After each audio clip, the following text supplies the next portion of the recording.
এবার আমি আপনাদের সামনে মূল আলোচনায় ফিরে যাচ্ছি। আল্লাহ তাআলা কোরআন শরীফে এমন একটি সূরা নাজিল করেছেন যার পূর্বে তিনি সূরাতুন শব্দ দ্বারা সূরা আরম্ভ করেছেন। এর দলিল সূরাতুন নূর 18 পারা 24 নম্বর সূরার 1 নম্বর আয়াত। আল্লাহ তাআলা বলছেন, সূরাতুন আনজালনাহা ওয়া ফারাজনাহা ওয়া আমসালনা ফিহা আয়াতিন বাইয়িনাতিন লাআল্লাহুম ইয়াতাযাক্কারুন। এটি একটি সূরা, এটি আমি অবতীর্ণ করেছি এবং এর বিধানকে অবশ্য পালনীয় করেছি। এতে আমি নাজিল করেছি সুস্পষ্ট আয়াতসমূহ যাতে তোমরা উপদেশ গ্রহণ করো। এ আয়াতে কারিমায় ফারাজনাহা শব্দ এসেছে, যার ব্যাখ্যায় মুজাহিদ রহমাতুল্লাহ আলাই ও কাতাদা রহমাতুল্লাহ আলাই বর্ণনা করেন যে ফারাজনাহা এর অর্থ হালাল হারাম, আদেশ নিষেধ, ওয়াদা ইত্যাদির বর্ণনা। এর মান্যকারী এবং অমান্যকারীদের জন্য উত্তম প্রতিদান অথবা শাস্তির বর্ণনা এতে রয়েছে। আল্লাহর বিধান মান্যকারীদের জন্য উত্তম প্রতিদান রয়েছে, আর আল্লাহর বিধান অস্বীকারীদের জন্য শাস্তির বর্ণনা এতে রয়েছে। এরপর আল্লাহ তাআলা বলেন, ওয়া আমসালনা ফিহা আয়াতিন বাইয়িনাতিন লাআল্লাহুম ইয়াতাযাক্কারুন। এর মধ্যে সুস্পষ্ট খোলাখুলি উজ্জ্বল নির্দেশাবলী অবতীর্ণ করেছি যাতে তোমরা উপদেশ ও শিক্ষা গ্রহণ করতে পারো ও আমার হুকুম সমূহ স্মরণ রাখো এবং ওগুলির ওপর আমল করো। এরপর আল্লাহ সুবহানাহু ওয়া তাআলা ব্যভিচারী ও ব্যভিচারিণীর বর্ণনা দিচ্ছেন। সূরাতুন নূর 18 পারা 24 নম্বর সূরার 2 নম্বর আয়াত। আল্লাহ তাআলা বলেন, আস-সানিয়াতু ওয়াস-সানি ফাজলিদু কুল্লা ওয়াহিদিম মিনহুমা মিআতা জালদাতি ওয়ালা তাখুজকুম বিহিমা রাফাতুম ফি দীনিল্লাহি ইন কুনতুম তুমিনুনা বিল্লাহি ওয়াল ইয়াউমিল আখির ওয়ালইয়াশহাদ আযাবাহুমা তাইফাতুম মিনাল মুমিনিন। আল্লাহ রাব্বুল আলামিন বলেন, ব্যভিচারিণী ও ব্যভিচারী নারী ও পুরুষ তাদের প্রত্যেককে 100 বেত্রাঘাত করবে, আর আল্লাহর বিধান কার্যকারী করতে তাদের প্রতি দয়া যেন তোমাদেরকে প্রভাবান্বিত না করে। যদি তোমরা আল্লাহ ও পরকালের প্রতি বিশ্বাস স্থাপন করো এবং মুমিনদের একটি দল যেন তাদের শাস্তি প্রত্যাখ্য করে। আল্লাহ সুবহানাহু তাআলা এরপর ব্যভিচারী ও ব্যভিচারিণীর শাস্তির বর্ণনা দিচ্ছেন যে ব্যভিচারী ও ব্যভিচারিণী বিবাহিত ও বিবাহিতা হবে অথবা অবিবাহিত অবিবাহিতা হবে। সুতরাং অবিবাহিত পুরুষ অবিবাহিতা নারী যদি ব্যভিচার করে তাহলে তাদের শাস্তির বিধান হলো ওটাই যা এই আয়াতে বর্ণিত হয়েছে, অর্থাৎ তাদেরকে 100 বেত্রাঘাত করবে এবং 1 বছর কালের জন্য দেশান্তরণ করতে হবে। এ সম্পর্কে আমি একটি হাদিস দলিল হিসাবে আপনাদের সামনে পেশ করছি। হযরত আবু হুরায়রা রাদিয়াল্লাহু তাআলা আনহু ও খালিদ ইবনে জুহানি রাদিয়াল্লাহু তাআলা হতে বর্ণিত আছে যে দুজন বেদুইন বিশ্ব নবী মুহাম্মদুর রাসূলুল্লাহ সাল্লাল্লাহু আলাইহি ওয়াসাল্লামের কাছে আগমন করেন। একজন বেদুইন বলেন, ইয়া রাসূলুল্লাহ, ইয়া হাবিবাল্লাহ, হুজুর, আমার ছেলে এ লোকটির বাড়িতে মজুর ছিল, সে তার স্ত্রীর সঙ্গে ব্যভিচার করে ফেলে। আমি তার মুক্তিপণ হিসাবে 100 বকরি এবং একটি দাসী প্রদান করি। তারপর জ্ঞানী লোকদেরকে জিজ্ঞেস করে জানতে পারি তার উপর শারীরিক শাস্তি হলো 100 বেত্রাঘাত করা এবং 1 বছর কালের জন্য দেশান্তরণ করা, এবং তার স্ত্রীর শাস্তি হলো রজম করা বা বস্ত্রাঘাতে হত্যা করা।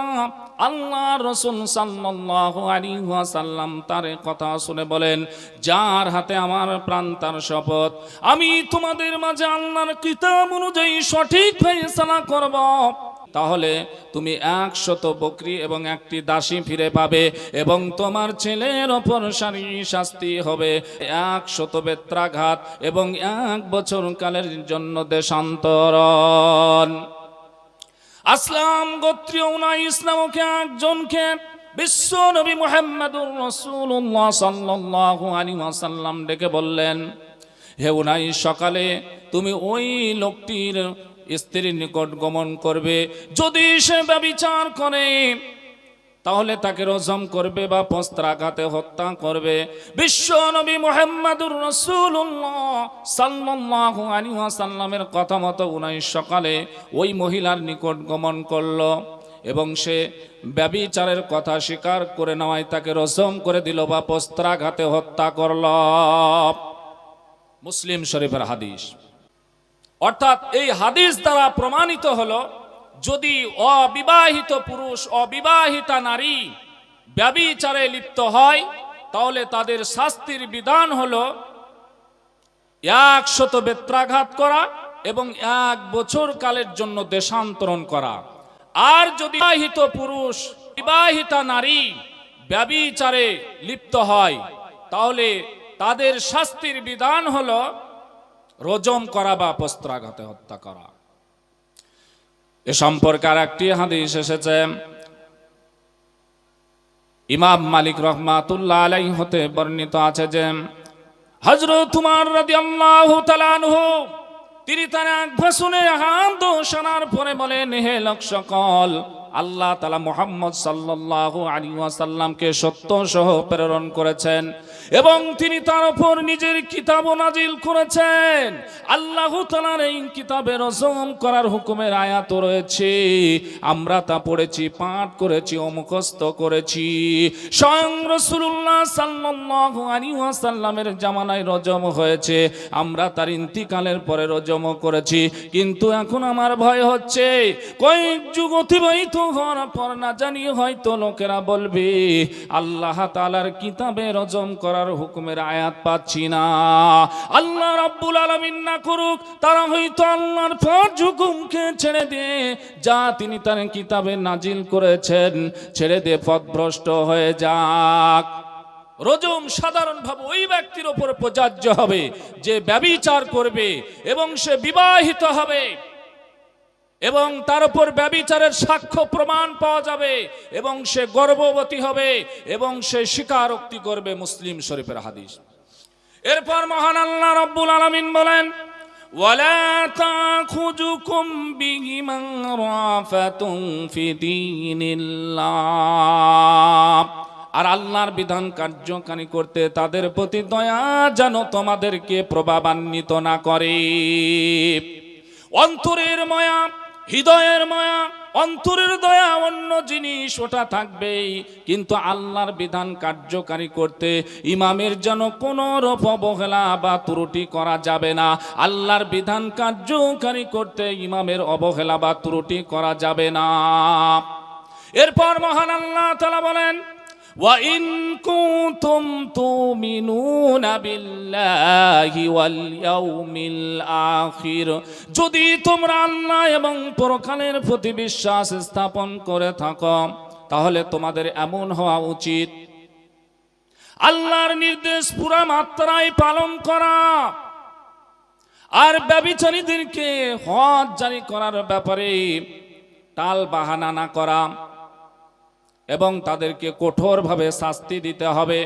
এমনভাবে শাস্তি দেওয়া উচিত হবে না যেভাবে শাস্তি দিলে তার অস্থি ভেঙে যায় আর তাদেরকে শাস্তি দেওয়ার কারণ হলো এটাই যে তারা অন্যায় কাজ থেকে বিরত থাকবে এবং অন্যান্য লোকেরা এই কাজ থেকে শিক্ষা গ্রহণ করবে। এরপর মহান আল্লাহ বলেন ওয়ালইয়াশহাদ আযাবাহুম তাইফাতুম মিনাল মুমিনিন, আর মুমিনদের একটি দল যেন তাদের শাস্তি প্রত্যক্ষ করে, যাতে সবারই হৃদয়ে তাকওয়া সৃষ্টি হয় এবং ব্যভিচারীরাও লাঞ্ছিত হয় এবং অন্য লোকেরাও এই কাজ থেকে বিরত থাকে। হাসান বসরি রাহমাতুল্লাহ আলাইহি বলেন প্রকাশ্যে শাস্তি দিতে হবে, গোপনে মারধর করে ছেড়ে দেওয়া যাবে না। গোপনে মারধর করে ছেড়ে দেওয়া যাবে না।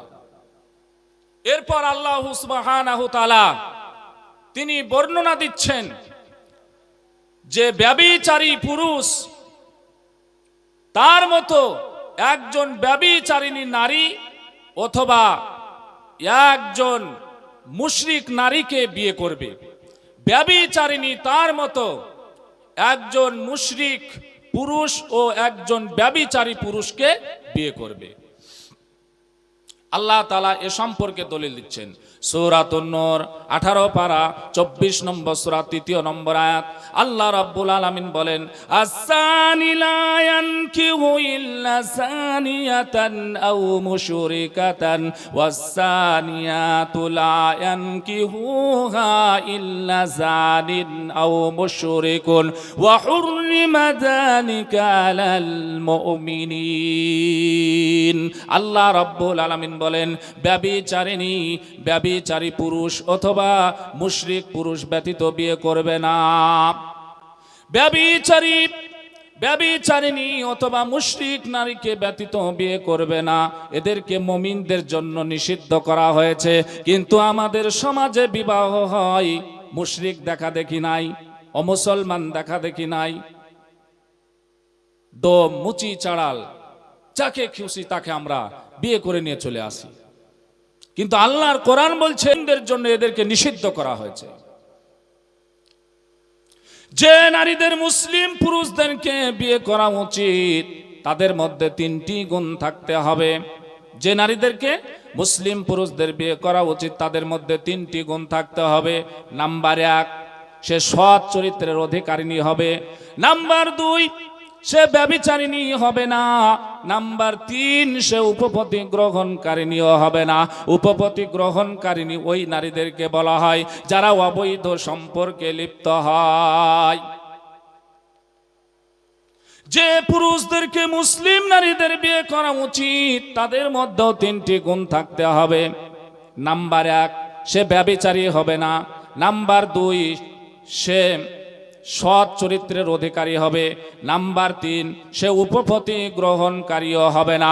উপপতি গ্রহণকারী ওই পুরুষদেরকে বলা হয় যারা পরকীয়ায় লিপ্ত হয়। আমি বলেছি আগে যে আমি কোরআন ব্যাখ্যা করব। এরপর আল্লাহ তাআলা বর্ণনা দিচ্ছেন যারা সৎ চরিত্রবান নারীদের প্রতি অপবাদ আরোপ করে অতঃপর 4 জন সাক্ষী উপস্থিত করতে ব্যর্থ হয়, তাহলে তাদের শাস্তির বিধান কি? আমাদের সমাজে নাই?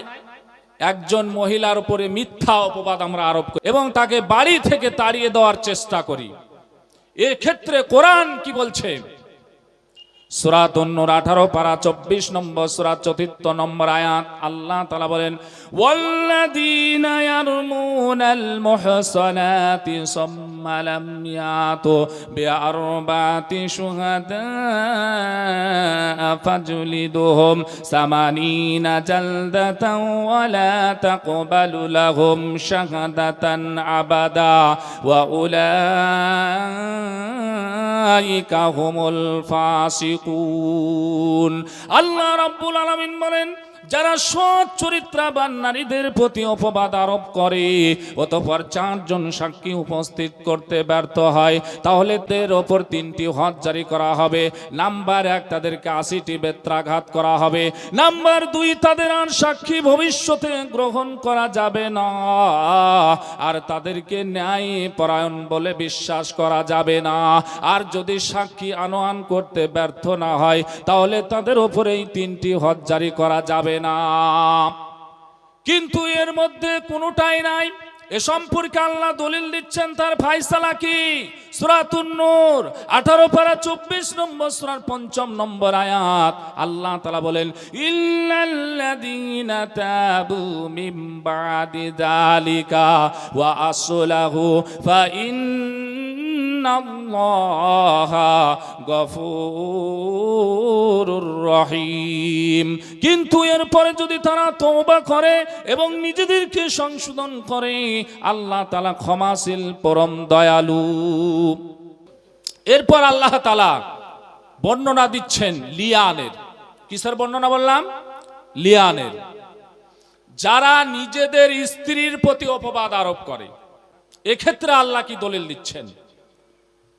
যারা নিজেদের স্ত্রীর প্রতি অপবাদ আরোপ করে অতঃপর 4 জন সাক্ষী আনয়ন করতে ব্যর্থ হয়, তাহলে তাদেরকে লিয়ান করতে হবে। অর্থাৎ স্বামী বিচারকের কাছে তার অভিযোগ পেশ করবে, আর বিচারক তাকে 4 জন সাক্ষী উপস্থিত করতে বলবে।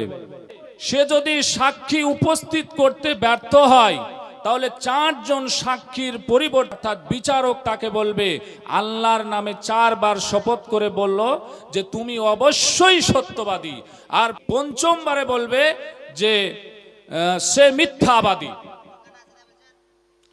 তবে স্ত্রীর ওপর শাস্তি রহিত হবে। আর স্ত্রীও অনুরূপভাবে 4 বার শপথ করে বলবে আল্লাহর নামে যে তার স্বামী মিথ্যাবাদী, আর 5ম বারে বলবে যদি সে মিথ্যা হয় তাহলে আমার উপর আল্লাহর গজব পতিত হবে। তাহলে এক্ষেত্রে কি হবে? অর্থাৎ স্বামী স্ত্রীর বিচ্ছেদ ঘটিয়ে যাবে, আর স্বামীর জন্য স্ত্রী চিরতরে হারাম হয়ে যাবে, আর স্বামী তার মোহরানা আদায় করবে। এ সম্পর্কে আল্লাহ তাআলা দলিল দিচ্ছেন সূরাতুন নূর 18 পারা 24 নম্বর সূরা 6 নম্বর আয়াত। আল্লাহ তাআলা বলেন, ওয়াল্লাযীনা ইয়ারমুনা আযওয়াজাহুম ওয়া লাম ইয়াকুল্লাহুম শুহাদাউ ইল্লা আনফুসুহুম ফাশাহাদাতু আহদিহিম আরবাউ শাহাদাতিন বিল্লাহ ইন্নাহু লামিনাস সাদিকিন। আল্লাহ রাব্বুল আলামিন বলেন, যারা নিজেদের স্ত্রীর প্রতি অপবাদ আরোপ করে অতঃপর নিজেরা ব্যতীত আর কোনো সাক্ষী নাই, তাহলে তাদের প্রত্যেকের সাক্ষ্য এই হবে যে তারা আল্লাহর নামে 4 বার শপথ করে বলবে অবশ্যই সে সত্যবাদী। এরপর আল্লাহ তাআলা দলিল দিচ্ছেন সূরাতুন নূর 18 পারা 24 নম্বর সূরা 7 নম্বর আয়াত। ওয়াল খামিসাতু আন্না লানাতাল্লাহি আলাইহি ইন কানা মিনাল কাযিবিন। 5ম বারে বলবে যদি সে মিথ্যাবাদী হয় তাহলে তার উপর আল্লাহর লানত নেমে আসবে। এরপর আল্লাহ তাআলা দলিল দিচ্ছেন সূরাতুন নূর 18 পারা 24 নম্বর সূরা 8 নম্বর আয়াত। ওয়া ইয়াদুরু আনহাল আযাবা আও তাশহাদা আরবা'a শাহাদাতিন বিল্লাহ ইন্নাহু লামিনাল কাযিবিন। তবে স্ত্রীর ওপর শাস্তি রহিত হবে। স্ত্রীও 4 বার আল্লাহর নামে শপথ করে বলবে যে তার স্বামী মিথ্যাবাদী। আল্লাহ তাআলা এরপর দলিল দিচ্ছেন সূরাতুন নূর 18 পারা 24 নম্বর সূরার 9 নম্বর আয়াত। আল্লাহ তাআলা বলেন, ওয়াল খামিসাতু আন্না গযাবাল্লাহি আলাইহা ইন কানা মিনাস সাদিকিন। আর 5ম বারে বলবে যদি সে সত্যবাদী হয় তাহলে তার উপর আল্লাহর গজব পতিত হবে। এটা হলো লিয়ানের ফায়সালা।